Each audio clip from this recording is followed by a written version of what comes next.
psychiatre installé en libéral depuis une dizaine d'années, j'ai une pratique de psychothérapie, j'ai aussi une pratique hospitalière en milieu carcéral. J'ai eu parmi mes patients plusieurs personnes qui ont eu affaire avec des mouvements sectaires et qui ont malheureusement développé des troubles psychopathologiques, plutôt de type névrotique ou de type dépressif. Je pense en particulier à une patiente qui a été élevée dans son enfance, qui a passé une partie de sa jeunesse dans un mouvement sectaire qui est une dissidence des témoins de Jéhovah, un mouvement assez autoritaire, totalitaire. Lorsqu'elle en est sortie, vers l'âge de 25 ans, elle a rompu avec le milieu social dans lequel elle avait été élevée, elle a perdu un certain nombre de repères, elle a dû reconstruire sa vie, fonder une famille sur des bases différentes de ce sur quoi elle avait été élevée.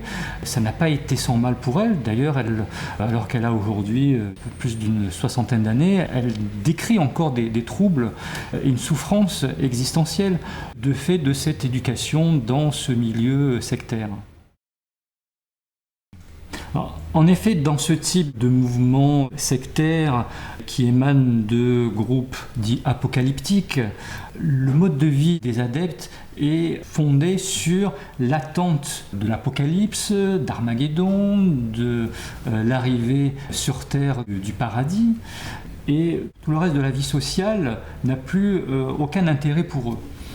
Lorsque ces personnes sortent de ce type de mouvement, ils sont complètement désemparés. Ils ont besoin de reconstruire un certain nombre de repères.